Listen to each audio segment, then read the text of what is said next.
So welcome to everyone, and thank you for attending this evening.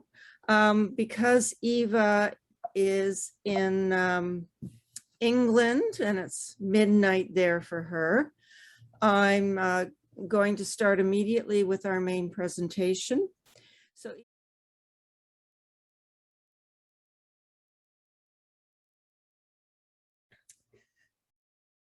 in July, Family Search announced that Roots Tech Connect 2022 will take place on March 3rd to 5th as a fully virtual family history event.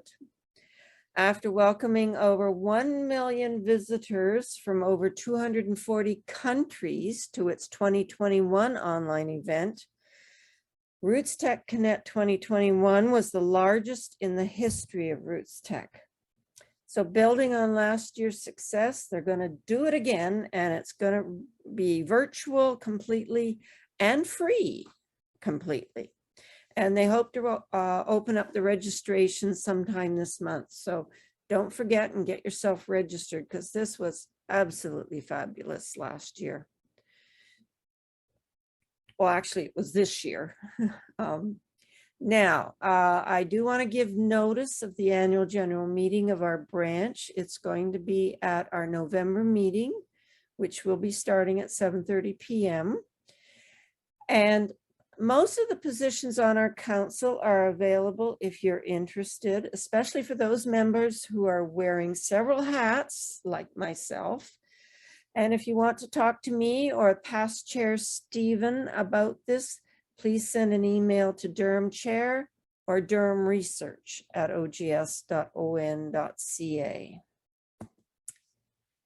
And we haven't done a treasurer's report for quite a while, so I will ask Sheila, our treasurer, to unmute herself and tell us a little bit about our finances.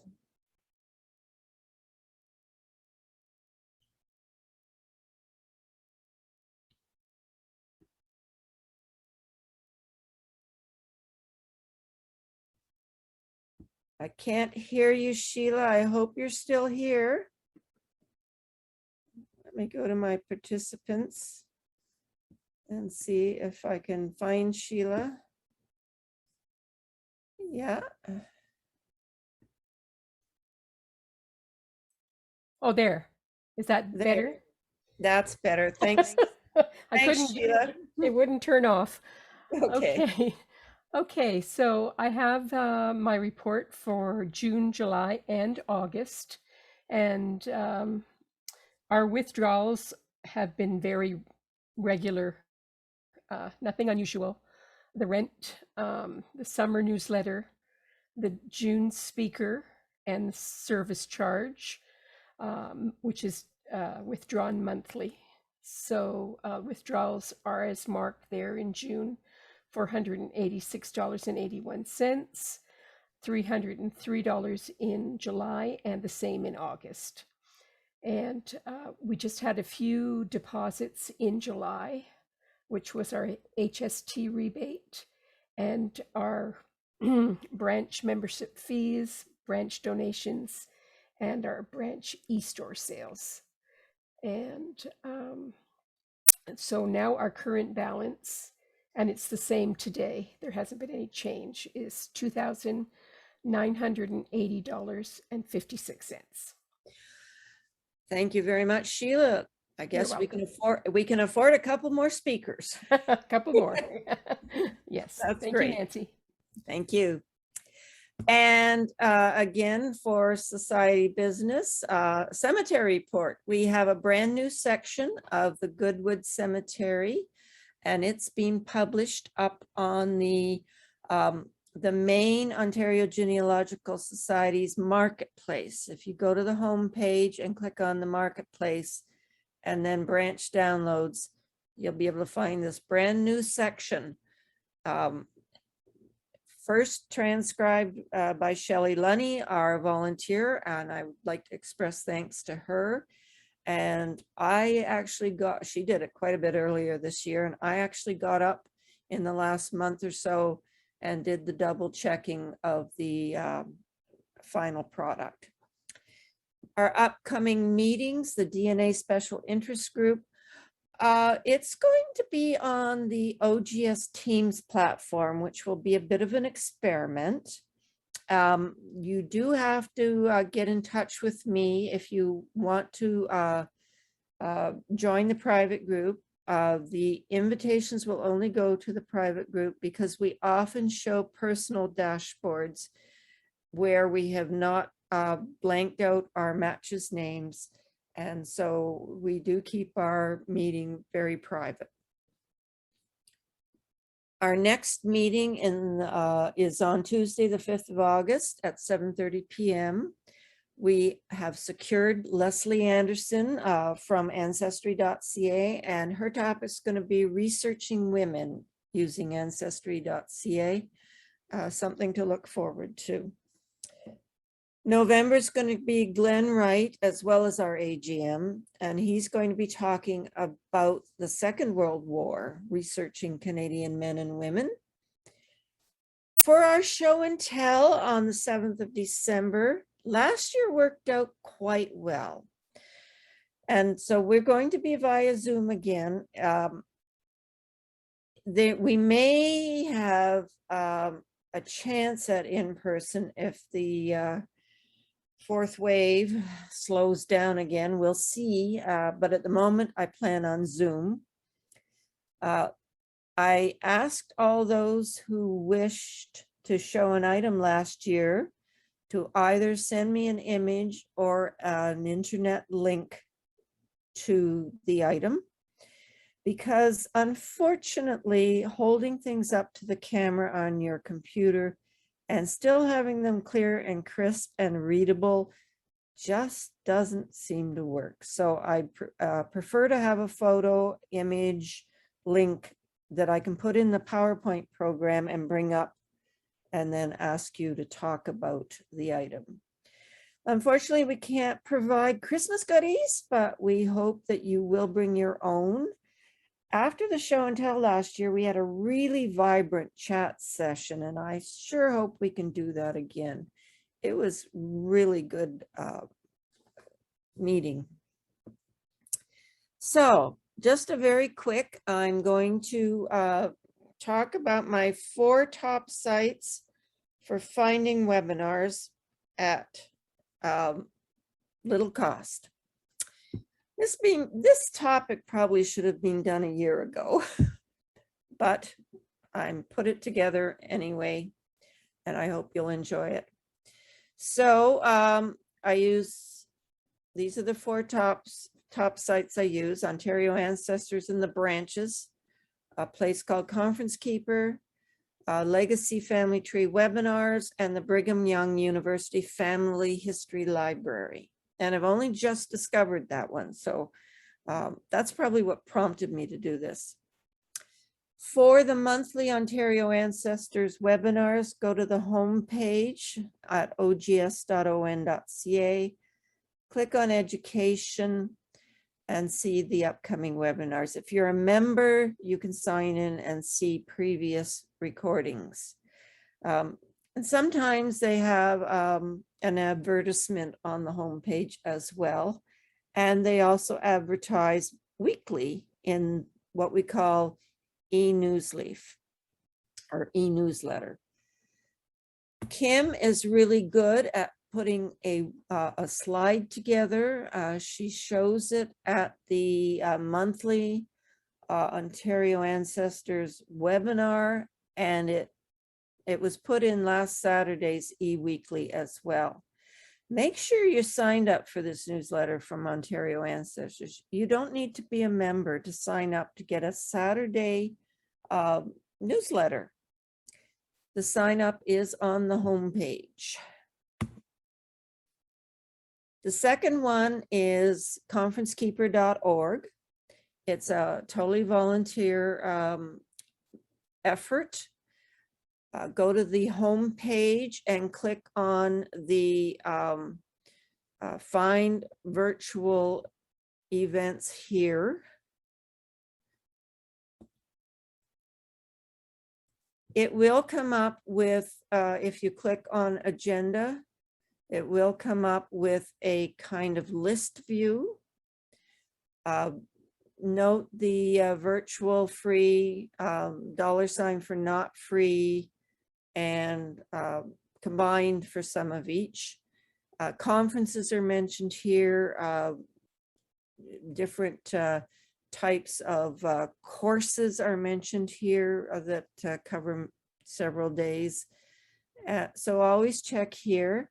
I kind of like the pin board option. This is what it looks like. It just gives me just a little bit more of the time, and it's just condensed in a better format for me. That's the way my brain works. Moving on to familytreewebinars.com. This is run by Legacy Family Tree software company, which was bought out by MyHeritage. So there's an awful lot of MyHeritage webinars on here, and they remain free.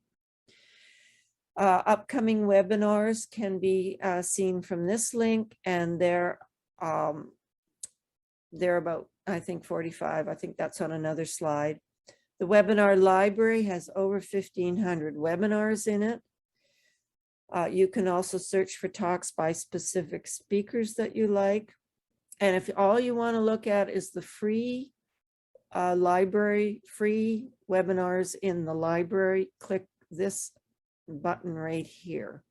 Or if you need closed captioned, click on that. When they are shown live, these webinars are free. You can sign up and see them. And afterwards, they're usually free for about a week. There are some, though, as I said, the MyHeritage webinars, and I believe the DNA Painter webinars. There's several people kind of on the commercial side of things that just leave theirs free forever. However, if you have a membership, you don't have to have a membership in order to attend, but if you have a membership, one of the benefits is access to the handouts. Okay. Here are a few of the upcoming live webinars. There's one tomorrow night on 20th century English ancestors. Note the one here called Webtember. This is just a kind of a fun thing they're doing for September. Every Friday in September, they've got about 2 or 3 live presentations and 3 or 4 pre-recorded webinars, and they're free for all of September. The ones for last Friday are already in the library, and you can see the ones coming up this coming Friday by clicking right there. Here's where the syllabus is shown if you are a member, and other benefits of being a member are access to some webinars they do only for members. They do short tech zone, little learning webinars, actually 5, 10, 15 minutes. They're just for members. And I believe the Board for Certification of Genealogists webinars are also a member benefit, but I'm not totally certain about that one. And here's the Brigham Young University in Provo, Utah, Family History Library. It's a little bit of a long email, but if you just Google it.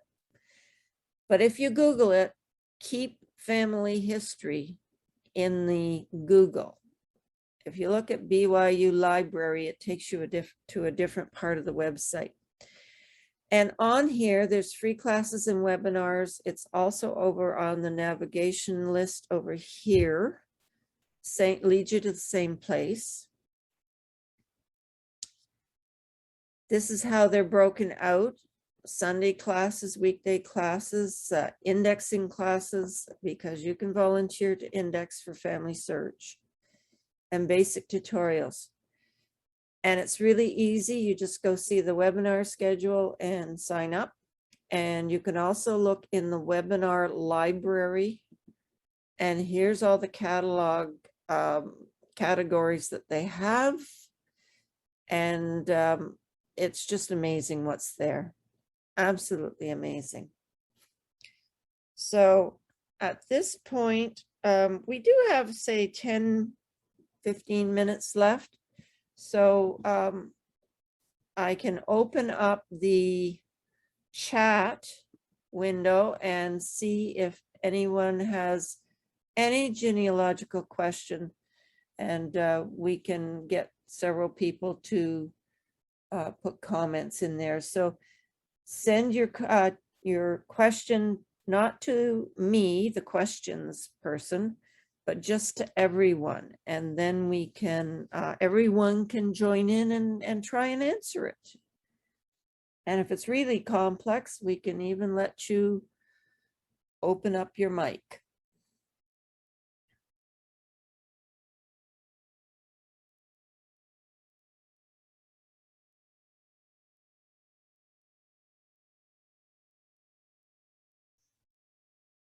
Okay, let me start off with a question then. Has anyone found a really good site for Eastern Europe research that they want to share with the members, the attendees?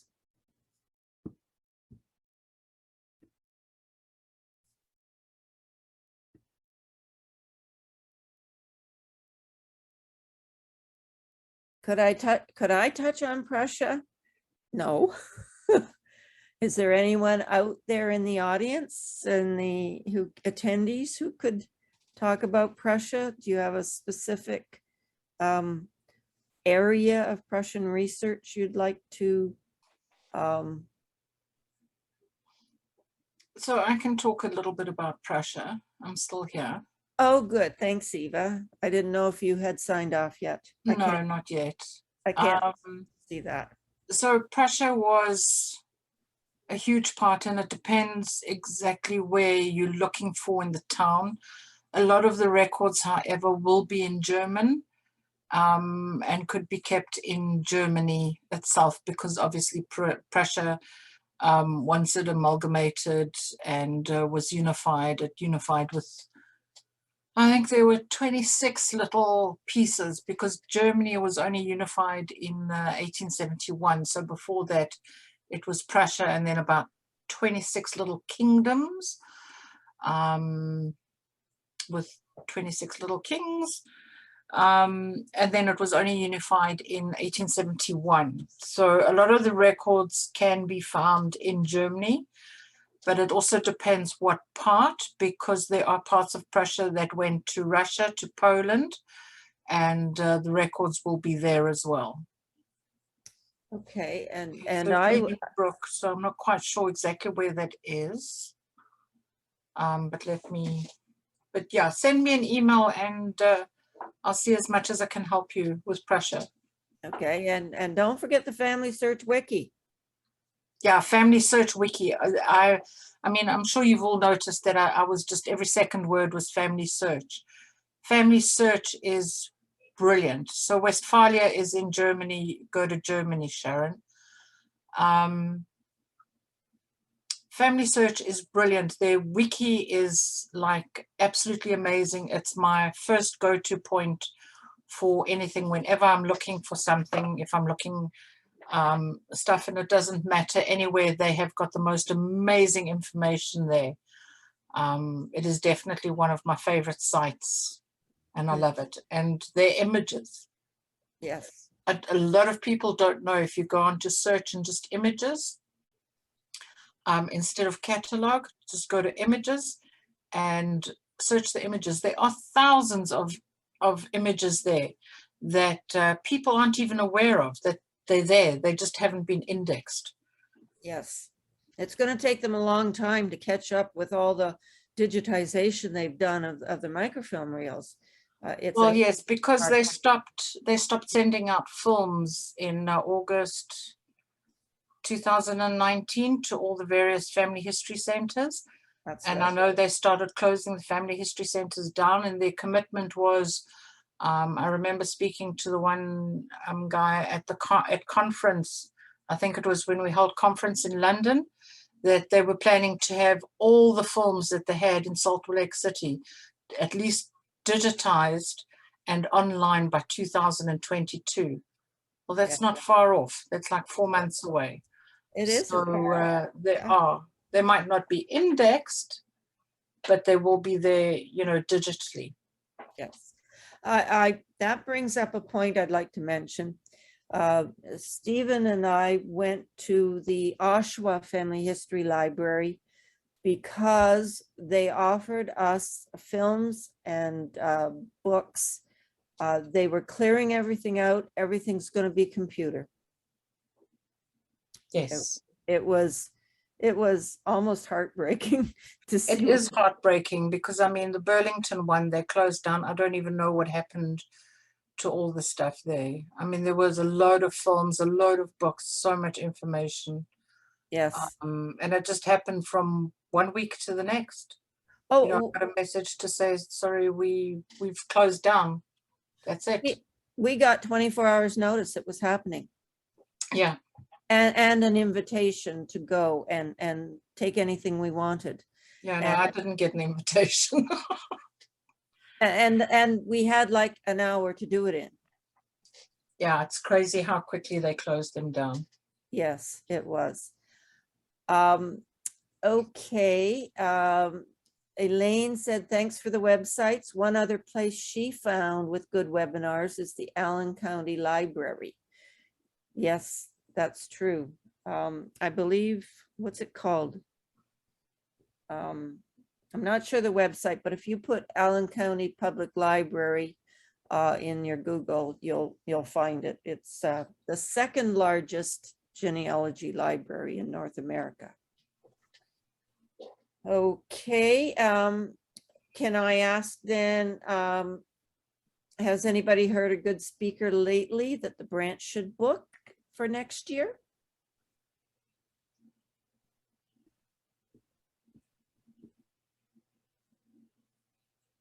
Or a topic that the branch should find a speaker on?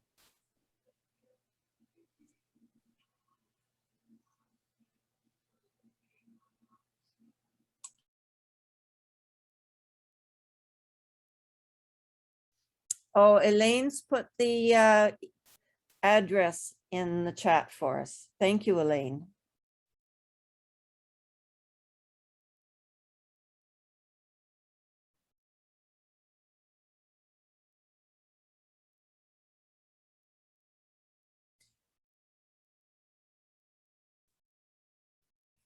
Okay, I'm gonna count to 10 in my head.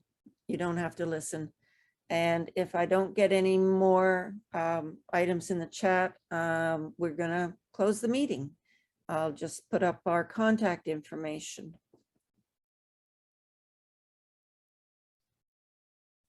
For anyone who wants to save the chat log, go down to the area where you type your message. Over on the right, there's 3 dots. And if you click on that, there's a spot where you can save the chat.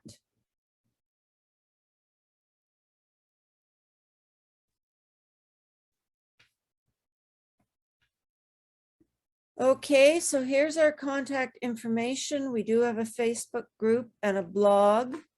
You can send questions to durham@ogs.on.ca, and B will send it on to the person most informed on the subject. Don't forget to look at our website. We have various items of resources that you can use. Unfortunately, our office and library is currently still closed. We're in Northminster United Church, and so we're bound by their rules as well as the public health unit's rules. However, we are taking research questions. So you can email that to durham@ogs.on.ca and just mark it research, and B will pass it on to our research team. And again, 5th of October, Tuesday night, 7:30 p.m., we're going to have a lovely talk with Leslie Anderson on researching women in ancestry.ca. And that's it for tonight, everybody. I appreciate your hanging around for the business portion, and we'll see you in a month. Thank you. Thank you. Bye. Bye.